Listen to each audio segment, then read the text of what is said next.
Foi um massacre. Para o que você tá fazendo que você vai amar esse vídeo. Ele vai trazer um gostinho de justiça, vai aquecer o seu coração. Bora aqui direto pro primeiro ponto. Bom, e além do Gilmar Palusa, vários integrantes do Poder Judiciário também estarão em Portugal para participar do seminário de verão da Universidade de Coimbra. Em meio à programação, alguns integrantes da Suprema Corte chegaram a dar entrevista ao portal de notícias Migalhas. O ministro André Mendonça, por exemplo, afirmou que o Supremo invadiu a prerrogativa do Legislativo ao julgar o Marco Civil da Internet. Eu sou minoria no Supremo hoje e entendo que realmente em algumas situações o Supremo está invadindo o espaço de outros poderes, principalmente o poder legislativo.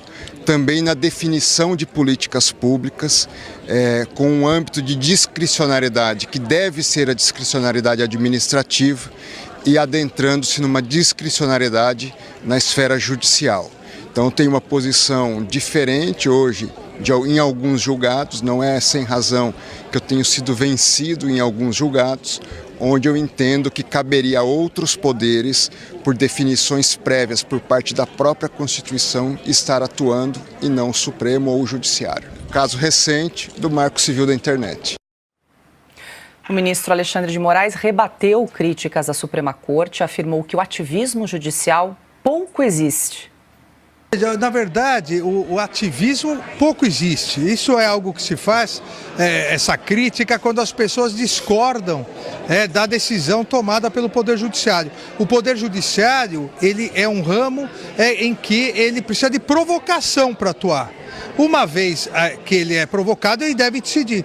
Então, eu diria que as pessoas confundem, como eu disse aqui na palestra, as pessoas confundem ativismo com o regular exercício das competências constitucionais.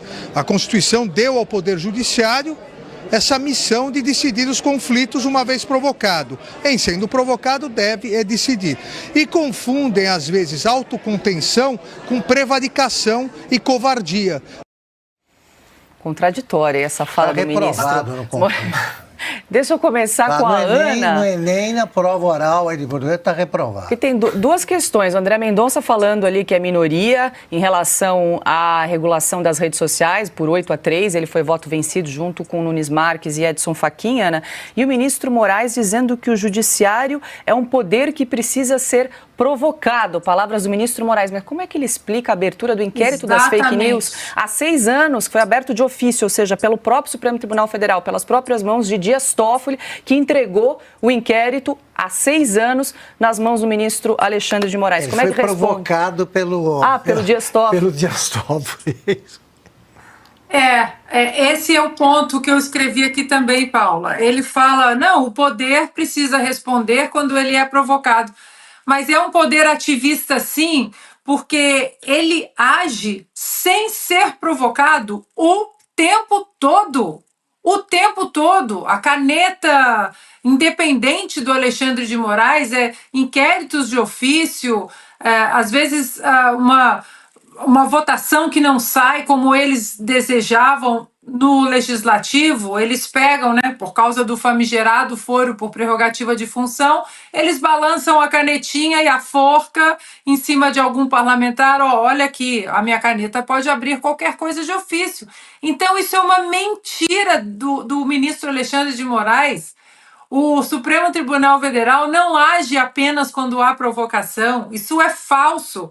Depois ele fala, que há uma confusão danada. Ninguém confunde, não, porque o próprio Alexandre de Moraes, de 2018, o Alexandre de Moraes de 2018 estaria preso pelo Alexandre de Moraes de 2025. Então ninguém está confundindo absolutamente nada, porque ele fala ali que há divergências normais e que as pessoas confundem divergências com ativismo. Outra mentira! Porque há decisões muito bem embasadas do Alexandre de Moraes em relação à própria liberdade de expressão. Olhem aí na internet, ADI 4451. Ele diz que até as opiniões errôneas que não são favorecidas pelas massas, pela maioria, até essas opiniões, até esses comentários são protegidos pela Constituição. E agora o Alexandre de Moraes, né, Ruth e Raquel, a gente não sabe quem, né, uma eu acho que já abandonou, agora não, agora precisa proteger o mundo do discurso de ódio. E o André Mendonça, sobre o André Mendonça, Paula, eu acho que ele mostra uma lucidez que nós precisamos muito, e mesmo que ele seja a única voz dissidente, mesmo que ele seja a minoria, esses votos, ele disse ali, né, eu sou vencido em todas as vezes, mas é importante ele deixar o legado dele nesses votos, que é um legado que protege a nossa Constituição, porque como Augusto sempre coloca aqui, o tempo vai reverter tudo isso. Uma hora, todas essas atrocidades cometidas por Alexandre de Moraes e os seus soldadinhos no Supremo, Toffoli, Barroso, uma hora tudo isso vai cair. E o que vai permanecer de pé, quando esse castelo cair, será exatamente o legado do ministro André Mendonça e esses votos com muita lucidez. Silvio, o que você destaca dessas duas falas aí, tanto do ministro André Mendonça em relação ao Marco Civil da Internet, quanto em relação à fala do ministro Moraes em Portugal? Ambos estão em Portugal, na Universidade de Coimbra, para um seminário. E esse é o ponto, porque a Ana bem descreveu, o ministro André Mendonça tem um voto muito importante na questão do Marco Civil, ou ao rasgarem o Marco Civil da internet. O voto dele é um voto que deve sim ser considerado. Eu acho que criticar ou atribuir responsabilidade a uma plataforma por algo que foi colocado ali, como tenho dito, é similar a você culpar uma montadora por atropelamentos que acontecem pelo mundo. Ou se você pegar aí uma fábrica de facas, você culpar a fábrica por todos os esfaqueamentos que podem acontecer. Mas o ministro André Mendonça também não deveria estar indo comer pastel de Belém lá em Lisboa. Acho equivocado. Deveria ficar aqui, porque nós pagamos o salário deles e mesmo durante recesso tem trabalho para fazer. Não deveria estar passeando lá. Em relação à fala do ministro Alexandre de Moraes e outros ministros também, eu acho que os mentecaptos, eles têm um problema de desorganização da razão nesse momento. Porque em nenhum lugar está escrito que o Supremo Tribunal Federal deve ser este moderador que o ministro Alexandre de Moraes se refere. Quando ele diz assim, o Supremo não deve ser covarde, o Supremo não deve ser omisso, o Supremo não é um poder protagonista de democracias. Não. A democracia, ela é construída a partir do choque de vontades da caixa de ressonância da sociedade, que é a Câmara dos Deputados, com o Senado ao lado. No nosso sistema bicameral, por exemplo, o Senado é um poder, é uma casa que representa muito mais a vontade dos estados e não tanto aponta a sociedade, mas sim, faz parte do legislativo. E o executivo, ao poder Supremo Tribunal Federal, ao judiciário, só cabe deliberar sobre a Carta Magna, nada além da questão da constitucionalidade. Então, o ministro Alexandre de Moraes parece estar um pouco perdido naquela confusão que o Dias Toffoli criou e, de ofício, entregou a ele um inquérito perpétuo, como já foi comentado aqui, o Augusto acabou de comentar, um inquérito que tem 6 anos. Ou seja, eles estão fazendo política. Quando o judiciário faz política, aí não resta mais nada, porque é a ditadura instalada. Bora então aqui direto pro vídeo que vale muito a pena ver. Só que todo o formato que esse processo está sendo conduzido deixa muito claro que a finalidade única é silenciar opositores políticos. E a melhor forma de silenciar Bolsonaro não é só torná-lo inelegível, é colocá-lo atrás das grades. Porque se você coloca o Bolsonaro atrás das grades, é muito mais eficaz do que simplesmente torná-lo ineficaz, torná-lo inelegível. Porque o Bolsonaro, se for numa esquina tomar um café, ele junta multidões. Se ele apontar o dedo no próximo candidato, ele pode eleger o próximo candidato. Então você precisa jogar o Bolsonaro atrás das grades. Você mata 2 coelhos com uma porrada só. Você dá uma aparência de legitimidade criando um processo fictício com direito de defesa, e você coloca o Bolsonaro atrás das grades, silenciando-o por definitivo. E aí o que a Ju disse é perfeito, é exatamente isso. Por que eles querem censurar as redes? As pessoas devem se perguntar, tá, qual o sentido deles censurar as redes? Censurar as redes é porque daí eles têm o controle da informação.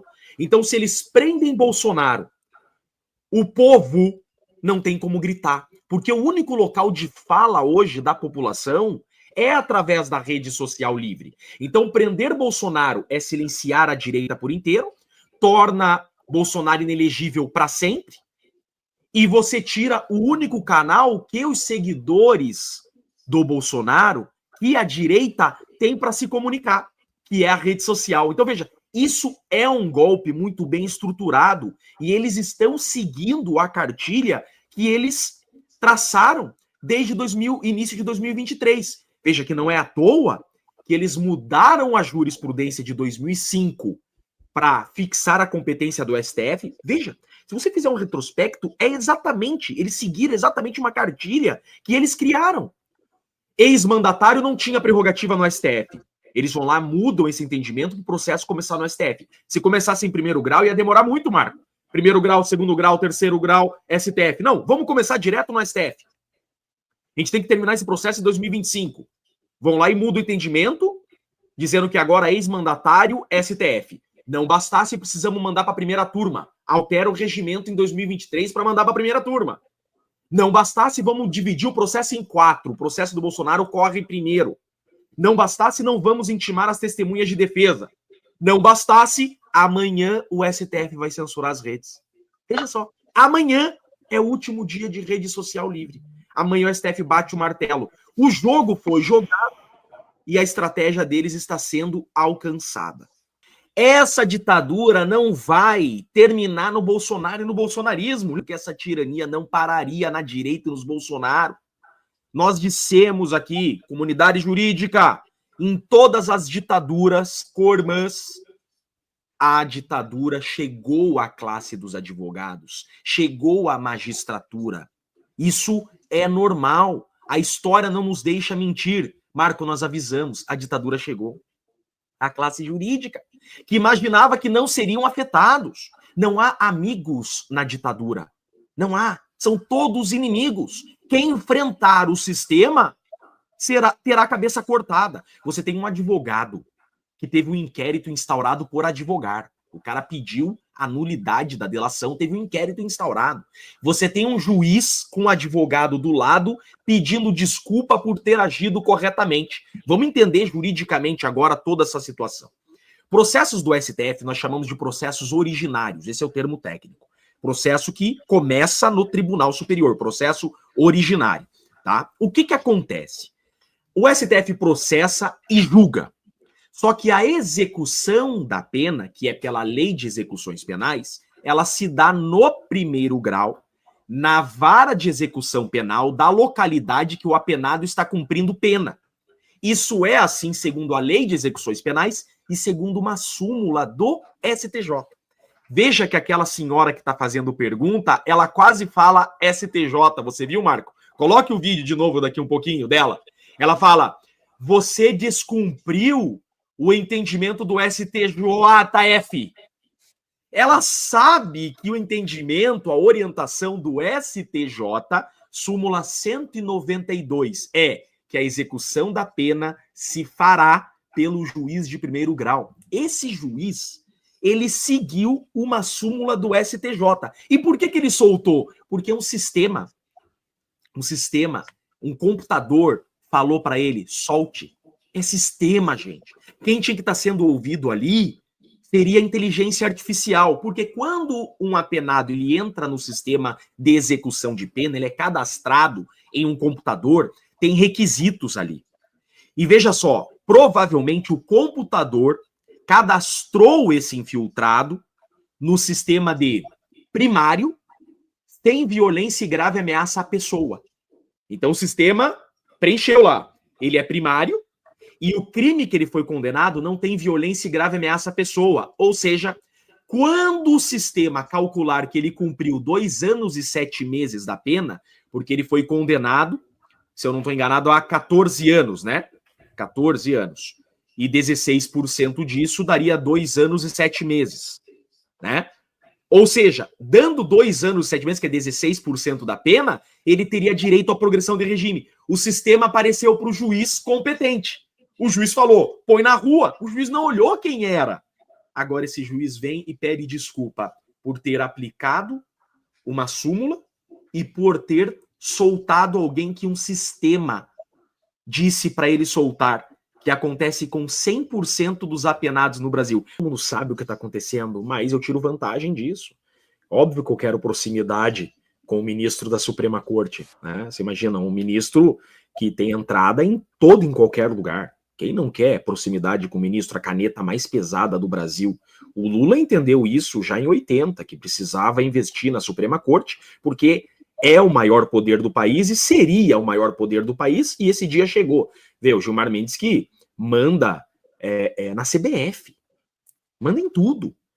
Então as pessoas não estão preocupadas com a realidade do país como nós estamos. Tudo que elas querem é pegar uma fatiazinha para elas, né, Marco? Então, de alguma forma, eu quero bajular, porque daí eu vou ter contato, eu vou ter proximidade, eu vou tirar vantagem de alguma forma.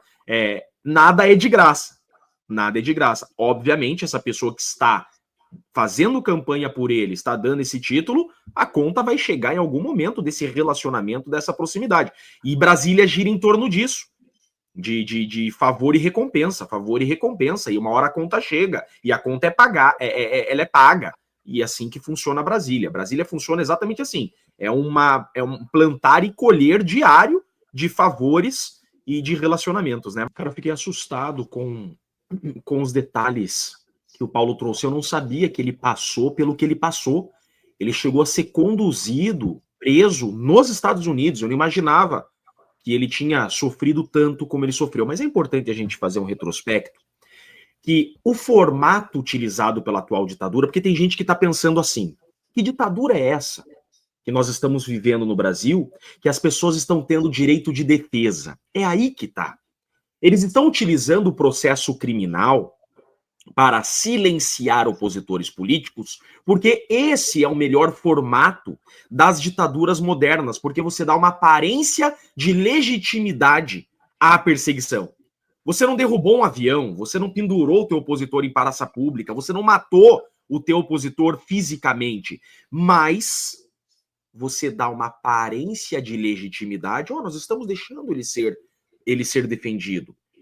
Só que o que você tem como finalidade última é silenciá-lo. Veja, não foi à toa esse showmício de receber a denúncia do Bolsonaro, esse showmício de ouvir os interrogatórios transmitindo no YouTube. Não é à toa que eles estão transmitindo essas fases de defesa em rede nacional. Por quê? Eles querem dar uma aparência de que é legítimo esse processo. Veja, não há uma ditadura no Brasil. Não são ditadores que estão punindo alguém. Não, é o poder judiciário. Há um processo legítimo que, ao final, vai condenar ou absolver pessoas após uma defesa. Vejam, Bolsonaro está sendo defendido. É teatro. É isso que a gente chama de jogo de cartas marcadas. Eles dão uma aparência de legitimidade, mas a sentença já está pronta. Isso acontece na Venezuela, em Nicarágua. Veja, na Venezuela, Marco, não tem preso político. Só tem preso por crime comum. Óbvio. É um novo formato. Veja, o crime que essas pessoas estão sendo presas são crimes comuns, não são crimes políticos. São crimes de atentado ao Estado democrático. Está previsto no Código Penal. Você vê, né? O nosso meio, a comunidade jurídica, culturalmente é muito de esquerda. Então, diferente da Lava Jato, esse momento que nós estamos vivendo, a comunidade jurídica virou as costas para as arbitrariedades. É como se o inimigo fosse comum. Lembro que na época da Lava Jato, a comunidade jurídica extremamente unida, extremamente, palestras, seminários, livros, só se falava daquilo. Todo mundo, uma corrente contra a Lava Jato, que era um tribunal de exceção, era um tribunal das maiores ilegalidades já vistas na história do Brasil. Hoje você tem um processo que é infinitamente mais ilegal, É infinitamente mais arbitrário, é incomparável o Lava Jato com a trama golpista. Incomparável, não tem nenhuma semelhança. A trama golpista não é um processo. É absurdo. E a comunidade jurídica, silente, calada, inexistente. Por quê? Porque a cultura da comunidade jurídica é ser de esquerda. E eles têm, a maioria, né? Eu não e conheço muitos que não, mas 90% tem no Bolsonaro, no bolsonarismo, na direita, o inimigo. Então eles estão aplaudindo, ou melhor, estavam aplaudindo, achando o máximo essa perseguição. É como na época de caçar as bruxas, né? A exceção é necessária. São medidas excepcionais necessárias a salvar a salvar a democracia. Argumentos comuns de ditadura, argumentos comuns de ditadores. Não existe exceção à regra, por isso o nome é Estado de Direito. Ser um Estado de Direito significa não admitir exceção. Não tem exceção à regra, não há justificativa você excepcionalizar uma lei. Então a comunidade jurídica foi dando corda para tudo isso, foi aplaudindo, e eu alertava, vereador. Eu alertava. Eu falava, ó, esse vento vai virar, vai chegar também na comunidade jurídica. Batata, chegou. Advogado com inquérito por ter pedido nulidade da delação. Juiz com advogado do lado sendo interrogado por delegado de polícia.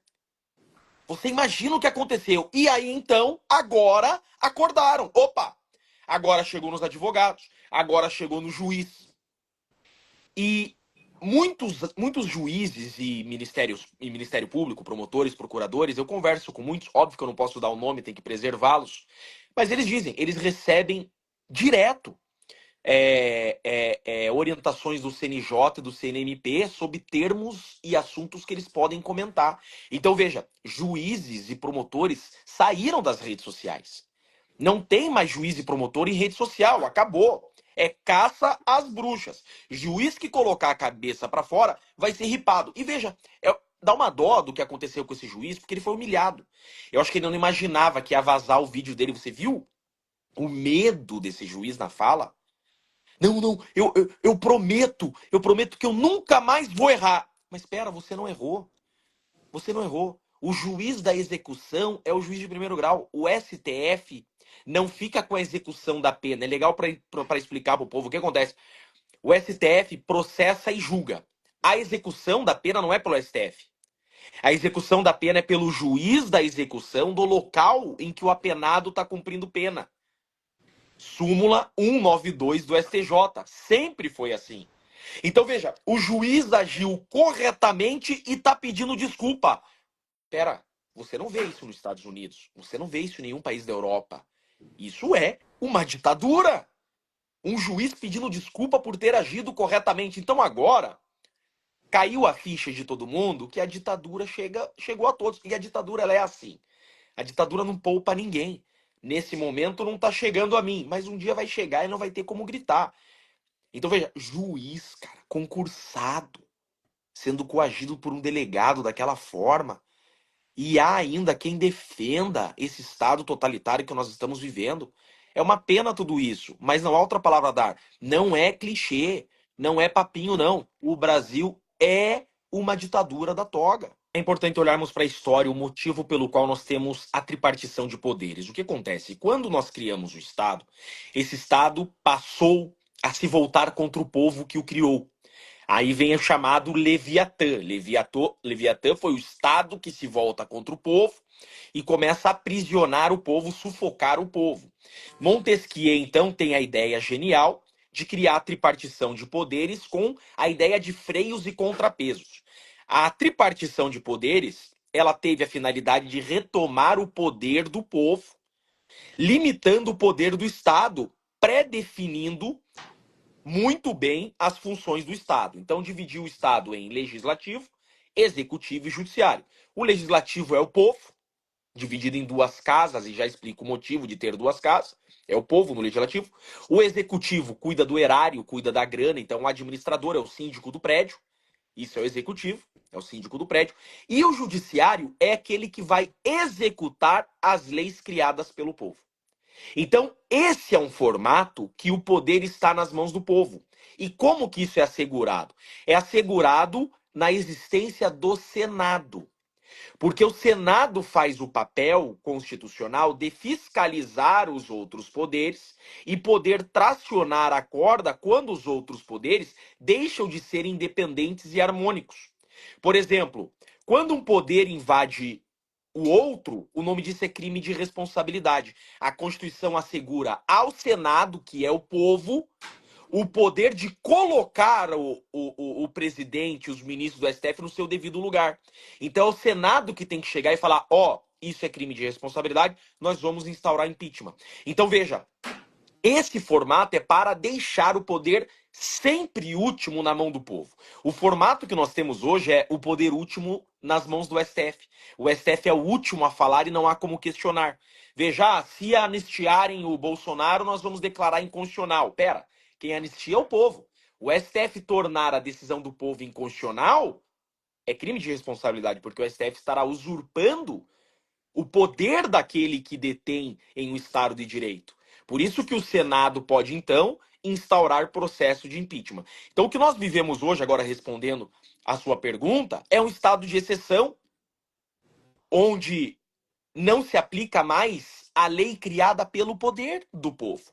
O povo é que detém o poder. Veja, Constituição Federal começa com o poder, quem detém o poder é o povo. O povo é o detentor do poder. Então não tem outra leitura a se fazer, não cabe margem para interpretação. Quem criou o Estado foi o povo, e o último a decidir quem deve continuar sendo presidente e ministro é o povo através do Senado. Não há margem para o Estado ser maior que o povo. E o que eles estão fazendo hoje é usurpando a finalidade de ser do próprio Estado. Ou seja, o Estado voltou a ser o Leviatã. Aquela ideia inicial de dividir o Estado em três poderes do Montesquieu já está ultrapassada. Precisamos de uma nova reformulação, porque o Estado voltou a ser o Leviatã que era antes dessa tripartição de poderes. O Senado é o antídoto. Quando o Estado se levanta contra o povo, sendo um veneno contra a democracia, o antídoto é o Senado. O problema é que o nosso Senado está corrompido. Pois é, mas aí... Você vê que coisa. Não, desculpa te cortar bem rapidinho. Você vê que coisa. Qual o problema de um Senado corrompido? O Senado é que tem que tracionar essa corda e fiscalizar o STF. Porém, a Constituição diz que o STF julga o Senado por crime comum. Então tem senador que praticou crime comum e está nas mãos do STF. Então o Senado não vai poder exercer sua função, porque senão o STF dá início ao processo contra o senador. Então perdeu a razão de ser. O STF acaba sendo o maior poder aqui, porque tem um Senado corrupto. Por que eles escolheram um processo criminal? É bem simples. Porque eles escolheram um processo criminal. Você caçar o Bolsonaro e você tornar o Bolsonaro inelegível não é suficiente para tirá-lo da disputa de 2026. Por quê? Porque se ele for numa esquina comprar um café, ele junta mais gente do que a esquerda inteira. Então, o processo criminal é colocá-lo na prisão para silenciá-lo, em definitivo. Você tirar o Bolsonaro das urnas não é suficiente. Ele põe o dedo no filho, na Michele, no Tarcísio. Entende? Então você precisa silenciar, em definitivo, o Bolsonaro, tirar ele das redes sociais. O processo criminal te faz isso. Uma improbidade administrativa, não. Só o processo criminal consegue silenciar definitivamente alguém. E condenando criminalmente, eu não sou um Estado ditador. Porque foi o poder judiciário, por meio do sistema de justiça, que condenou. Eu dou uma aparência de legitimidade à condenação. Foi o poder que condenou. Teve um devido processo legal. Ele teve advogado, ele se defendeu, ele foi interrogado. O advogado dele apresentou defesa. Então, você já está com a sentença pronta, mas você dá uma maquiada, você dá uma aparência de legitimidade à punição política do seu opositor. E colocando atrás das grades, além de dar essa aparência de legitimidade, você silencia por inteiro e você torna inelegível por muito mais tempo do que uma cassação. A improbidade é cível, como disse aqui o o turba ali, né? Então veja, é cível. Você deixa inelegível por 8 anos uma condenação criminal a 40 anos, fica inelegível pelo tempo da pena, fica inelegível por 40 anos. Então eles adotaram a melhor das estratégias, que é aquilo que está sendo feito já nas ditaduras mais modernas. Você está utilizando o próprio sistema de justiça para perseguir opositores, porque daí você esvazia o argumento da ditadura. Você deixa o cara ter um advogado, você dá uma aparência mínima ao sistema e pronto, você calou o seu opositor. Isso tem acontecido na Venezuela, como você bem colocou. Então eles selecionaram essa trama golpista para dar essa aparência de legitimidade. Veja que essa foi a finalidade deles mesmos, porque eles mudaram todas as jurisprudências pacíficas de anos para conseguir começar esse caso no STF e na primeira turma. Todos os sinais desse processo deixam claro que a finalidade era terminar em 2025 e tornar o Bolsonaro inelegível das urnas. Eles começam no STF, então eles mudam uma jurisprudência de 2005 para começar no STF. Depois eles mudam o regimento interno em 2023 para mandar para a primeira turma. Depois eles separam em 4 processos para ficar mais rápido, começando com o processo do Bolsonaro por primeiro. Depois eles dizem que não vão intimar as testemunhas das defesas, as defesas têm que levar suas próprias testemunhas. Veja, tudo que eles podiam fazer para tornar esse processo o mais rápido possível, eles já fizeram. A Constituição é a lei maior e ela traz nortes. A Constituição Federal tem essa finalidade. Ela é o seguinte: ela institui o ordenamento jurídico. Tudo que está abaixo dela merece respeito a ela. Mas a regulamentação dos dispositivos constitucionais se faz pelas leis infraconstitucionais. Um país não pode ser dirigido pela Constituição. A Constituição ela é o norte. A Constituição dá o norte e aí vem as edições das leis abaixo da Constituição que vão trazer os fundamentos, vão regulamentar os temas. O que está faltando no Brasil são essas leis infraconstitucionais regulamentando o próprio artigo 53 da Constituição. Então deveria o Congresso, começando pelo Congresso, regulamentar o entendimento do artigo 53. Então cria-se uma lei infraconstitucional para tratar do artigo 53. Você não pode contrariá-lo, mas você deve interpretá-lo e seguir regramentos, estendendo, inclusive, a normatividade. Essa é a razão de ser da lei infraconstitucional, que segue o raciocínio da Constituição. O regimento interno, por sua vez, é uma norma administrativa que também pode fazer isso. Também pode fazer isso.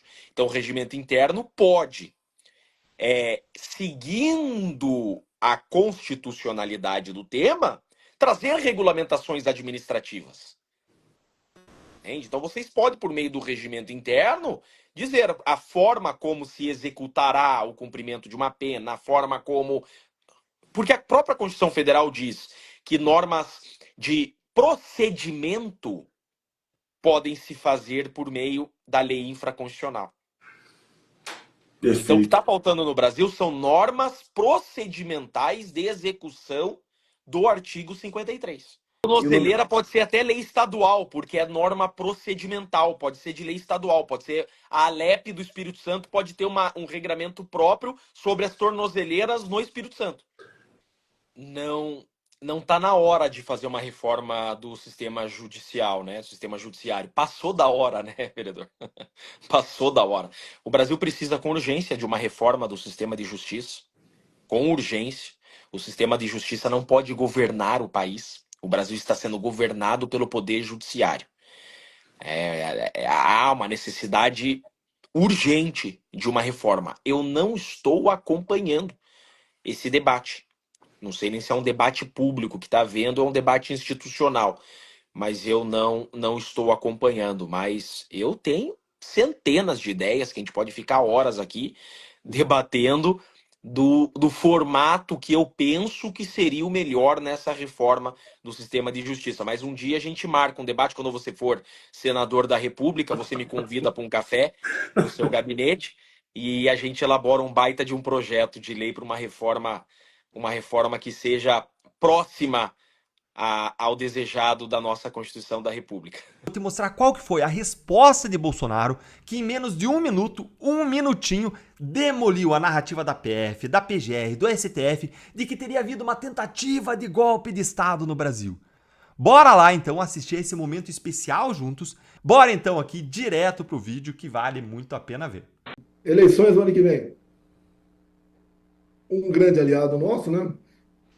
O do mundo livre é o atual presidente dos Estados Unidos, Donald Trump, que lá ele pune quem não respeita a liberdade de expressão. Tá aqui a primeira emenda deles. E, obviamente, por que eles defendem isso? País democrático, que tem liberdade de expressão, ele pode fazer negócio. Ele não faz negócio com a Coreia do Norte, não faz com Cuba, e praticamente não está fazendo com a Venezuela também. Então a liberdade de expressão é bom para todo mundo. Você vê lá no Irã, uma parte da população comemorando o que está acontecendo lá. Por que eles veem? A possibilidade da derrubada dos ayatollahs e voltar a uma democracia como existia há 40 anos. Né? Então é isso daí que... Agora, quando eu falava enquanto presidente em liberdade, muita gente zombava de mim. A liberdade é igual o sol, todo dia vai nascer. Viu que não é. E se mira hoje em cima da liberdade de expressão. Então, igual você, Tito, você já sofreu em outras emissoras aí pela sua maneira de ser. São poucos órgãos de imprensa que são livres, como vocês, a Oeste, e outros poucos por aí, né, que resistem a isso aí. Se, de acordo com a decisão final do que o Supremo já decidiu, realmente vai ser complicado as eleições do ano que vem. Ou se prepara o ambiente, se o Lula vier candidato, ele ser reeleito. Porque não vai ter contestação. Na minha campanha, eu fui impedido preventivamente de ligar Lula a ditadores como Sim. Maduro, como Ortega na Nicarágua, tá certo? Eu não podia botar o Lula com o gol do CBX lá no Complexo do Alemão. Eu não podia mostrar que o Lula, por exemplo, defendia o aborto. A locução dele também, certas vezes, falou justificando o roubo de celular. Ele não podia mostrar em mais 7 de setembro. Não podia mostrar nada. Inclusive, tem uma preventiva para mim, né? Que eu não podia baixar o preço do combustível.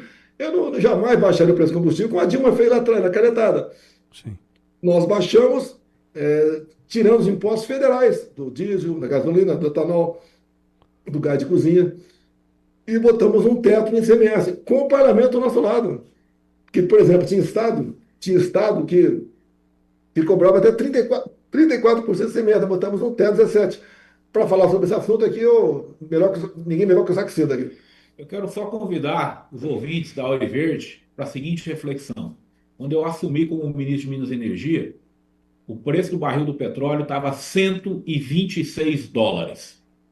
Quando nós saímos do governo, o preço do petróleo estava entre 90 e 100 dólares. E o preço da gasolina estava abaixo de 5 reais. Hoje, o barril do petróleo está 70 dólares. A gasolina está acima de 6 reais. Sim. Então fica aí a reflexão para vocês verem o que foi feito com o presidente Bolsonaro. E o Temer pegou a Petrobras com uma dívida próxima a 900 bilhões de reais. O Temer pagou a parte dessa dívida, eu paguei outra parte, sobrou ainda, mas pelo que eu estou vendo, essa dívida não está sendo abatida, está congelada lá. Exato. Vai sobrar para quem assumir 27 pagar essa dívida da Petrobras. Olha, foi um trabalho difícil escolher um partido, né, para disputar a reeleição. Em 22 tinha que ter um partido. Então conversei com vários partidos. Foi decidido para mim, o meu irmão, que mora em Miracatu, o Renato Bolsonaro, eu ir para o PL. Ele estava no PL. Conversei com o Valdemar. Nós fomos apresentados um para o outro, né, com seus defeitos. Eu costumo brincar, Valdemar, eu tenho bafo de leão, você tem chulé, dá para a gente casar? Dá. E combinamos. O Valdemar tem cumprido tudo, ao pé da risca. Ele me incumbiu de decidir nos 26 estados IDF a eleição para o Senado. o deputado federal, estadual, o governador passa aí pelos respectivos presidentes estaduais do partido e o próprio Valdemar da Costa Neto. E assim estamos trabalhando. Tá? A gente espera, nós fizemos 99 federais da última vez, está contando com um número próximo a 130 para as eleições, e das 54 vagas, nós vamos fazer, juntamente com outros partidos de centro e centro-direita, a gente vai, das 54 vagas, espera fazer pelo menos 40 vagas. Somando do pessoal da legislatura anterior, a gente vai ter uns 55, 56 senadores que realmente estejam comprometidos com o futuro do Brasil lá no Senado Federal. Isso é uma grande jogada. Então, eles têm que jogar, eu chamo o War, né? 40 anos atrás eu jogava o War. Cada 10 partidas que eu ganhava 9. Por quê? Paciência, estratégia. Vai conseguindo um passo de cada vez. Tem estado, por exemplo, não temos condições de fazer governador. Então, vamos tentar uma vice. Não vamos lançar um candidato só para marcar posição, não interessa. Quanto ao Senado, em alguns estados, nós não temos como chegar lá. Eu vou pegar aí o União Brasil, o PP, o PSD, o PR, que tem conversado conosco não de forma ainda muito aprofundada, que eles estão um pouco longe, né? Mas já nos sinalizamos dessa maneira. A gente não vai lançar, por exemplo, 2 candidatos em cada estado. Vai lançar um, e alguns poucos estados vão lançar 2, mas em outros estados vamos lançar nenhum. Vamos brigar por uma primeira suplência para nós. Ou seja, deu tudo para nos fortalecer o ano que vem. Lógico, o governo vai jogar pesado, vai ter a tal da lawfare, com toda certeza, vai continuar. Eu ativizo o judicial para tirar certos candidatos do pleito, como até o momento estou fora, né? Reunir com embaixadores é complicado. O Lula se reuniu na sua campanha com líderes lá do Complexo do Alemão. E esses líderes só chegam, só assumem, só são eleitos, porque o tráfico permite que eles sejam candidatos. E tem a sua ligação lá com o tráfico. Tem, infelizmente, a maioria tem. Então, a gente espera paciência, a gente espera que o povo confie na gente. Sim. Aqueles que me criticam, né? Eu estaria muito bem do outro lado. Sim. Eu resolvi ficar do lado mais difícil, que era o lado da verdade, da responsabilidade, de poder andar pelo Brasil e praticamente ninguém me apupar ou dirigir um palavrão, seja o que for. De vez em quando acontece, né? Sim. Mas mais de 90% das vezes não acontece nada. Muito pelo contrário, o pessoal gosta de bater um papo com a gente. Sim. Tomar um café, tomar um caldo de cana, comer um pastel, trocar uma ideia, como por exemplo amanhã, eu tenho certeza, vai ter um público enorme lá em Belo Horizonte, como um apelo mais uma vez que está nos assistindo aqui, Paulista de 29, eu sei que é fim de mês, o pessoal está sem dinheiro, vai com sacrifício, um transporte solidário, em vários locais do Brasil está tendo transporte solidário, como em Copacabana, por exemplo, tem uma senhora lá que está organizando os seus ônibus, tá? E a presença de vocês é muito importante, pô. Vocês vão fazer parte, se Deus quiser, dessa grande vitória nossa, não é minha não, de todos nós, por questão das eleições do ano que vem. E você, com os poderes equilibrados, você pode aprovar uma anistia e ela ser mantida, só pela força do Congresso brasileiro, tá? É por isso que a gente vai lutar, viu, presidente? Pode ter certeza disso. E desejando amanhã sucesso lá em Belo Horizonte, viu, presidente? Nesse encontro que realmente consiga atingir os seus objetivos ali. A gente vai estar na Paulista no próximo domingo, né? Não só para cobertura, mas também para atendendo a sua convocação, é que eu tenho dito todos os dias, eu tenho veiculado o vídeo do senhor aqui todos os dias fazendo convite, porque eu entendo que é uma convocação, né? E era numa só que a gente tinha que atender e lotar a Paulista, norte do Paraná, sul Fluminense, sul de Minas, interior paulista, tem que lotar a Avenida Paulista no próximo domingo, é um compromisso que a gente tem que assumir com o senhor, presidente. Desejando a plena recuperação para o senhor, que esse soluço vai embora. O presidente disse que, minha avó dizia que tomar susto passa, né, o soluço. O Andriele está aí do lado, o senhor não... Já olhei para a cara dele aqui. Mas não assustou, presidente? O Andriele é conhecido como Corpinho de 30, cara de 80. Eu pensei que o senhor tivesse. O Adriano tá aí, é só olhar, já assusta e já acaba com o soluço. Pô. Brincadeira, presidente. Saúde para o senhor, presidente. Obrigado por estar aqui conosco, viu? Obrigado. Cuidar desse presidente aí, né, querido Jair Messias Bolsonaro, e domingo a gente vai atender a convocação do presidente. Abraço, presidente. Vai ter um projeto que infelizmente passou na Câmara, está no Senado, prevendo 7 anos de cadeia para quem duvidar do sistema eleitoral. Não é dessa maneira que você fala em democracia. Você pode desconfiar, tem. Tem cara que não confia na Bíblia, não confia em Deus. Paciência, né? Agora ninguém pode ser preso por causa disso. Mais apertada. Você pode notar que eu estou com crise de soluço. Estou até bem agora, mas fica horas a fio, fico soluçando, não tem remédio para isso. Agora, essas agendas são importantes, um pouco de sacrifício da gente. Os 70 anos de idade pesam um pouco, mas vale a pena. Eu acho que amanhã, em Belo Horizonte, será um grande evento. Depois, na Paulista, a gente até aproveita a oportunidade aqui, pede que esteja nos ouvindo, né, que ajude na divulgação. Compareça, a pauta é justiça, é liberdade e é anistia. Não desistam. É o 3º encontro que a gente faz na Paulista do ano passado para agora. Agora, alguns querem a solução de imediato. Você não vai ter. Agora, se jogarmos a toalha, fica pior para todo mundo. É sinal que o sistema venceu. Eu quero é que a democracia vença. Eu quero, quando se fala em anistia, né? Eu não sei por que a esquerda está contra a anistia.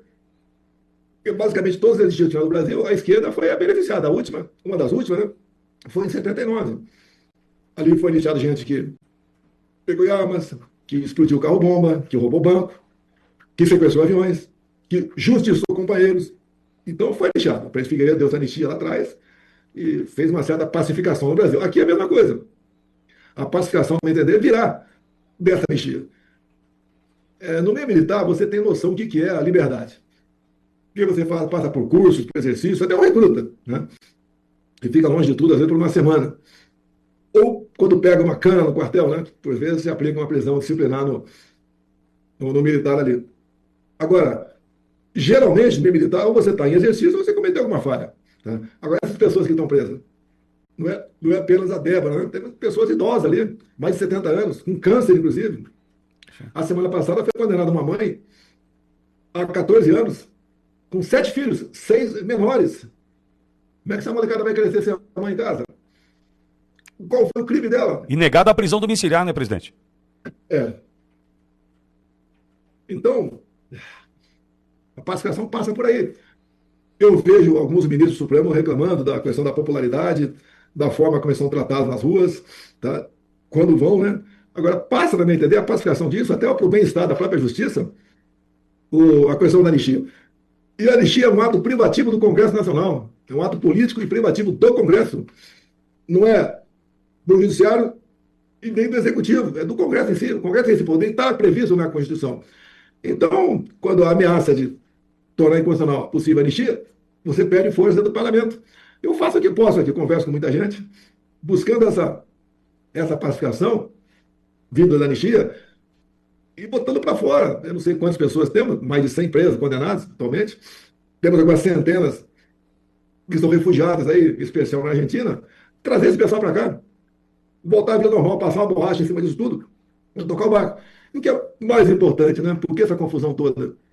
Não houve tentativa de golpe, Vitória. Você pode ver. Vamos pegar as pessoas mais importantes. Negação à democracia. O que é a democracia? Ela é materializada pelo voto. Auditável e com contagem pública. Assim se faz a eleição.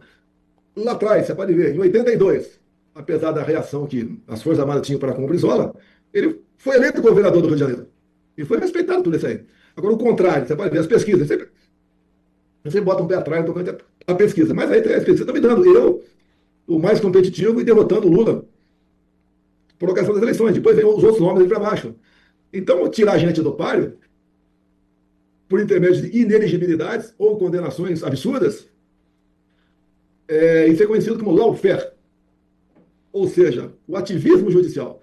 Aconteceu na França, a Marine Le Pen está inelegível, acho que por 5 anos, na Romênia a mesma coisa, nos Estados Unidos quase conseguiram tirar o Trump da cena eleitoral, e comigo aqui no Brasil. E não é só comigo, outras pessoas também como, por exemplo, o Eduardo Bolsonaro. Talvez ele tenha dificuldade, porque ele está no inquérito. Depois que ele resolveu ficar nos Estados Unidos, quando ele resolveu ficar em definitivo, no mesmo dia o PGR falou que não tinha nada contra ele, o ministro Alexandre de Moraes arquivou, não tinha nada contra ele. Mas nos dias seguintes, depois, quando ele começou a falar das possibilidades de sanções aqui no Brasil, para quem não respeita a liberdade de expressão, e também pelo fato de eu ter mandado recurso meu para ele, ele foi incluído no inquérito específico para ele. Ele está tentando contra o Estado Democrático de Direito, conspirando contra instituições aqui no Brasil. 12 anos de cadeia. Ou seja, não sabe o que vai acontecer com ele, mas ele pode se tornar inelegível. Assim como outros 25 parlamentares, né? Parlamentares de ponta, de nome. É o Gaia, é o Nicolas, é o cabo Gilberto, lá da Paraíba. São 25 nomes, por ocupar a tribuna da Câmara, e estão em inquéritos. Lá daqueles inquéritos lá específicos do ministro relator, né? Então eles podem, mais tarde, um pouco, ser condenados. Essas pessoas não vão para a cadeia, mas enquanto estiver valendo aquele prazo da condenação, ele perde o direito político e não disputa nada. Presidente, Esse último nome foi do Carlos, né? Eu conversei com ele, eu falo pelo PL, eu não falo por outros partidos, não, tá? E decidimos aqui que ele poderia ser candidato ao Senado por Santa Catarina. 2 dias depois, ele foi incluído na BIM paralela. A gente está vendo agora na imprensa especial, né, que o governo federal está gastando dinheiro para monitorar desafetos políticos. Tá? Isso está acontecendo. Então, esse processo todo, juntado com que o Supremo decidiu prorrogar a validade dos inquéritos até 2026, é sinal que eles vão estar ativos nessa questão. Eles vão, não é que vão, né?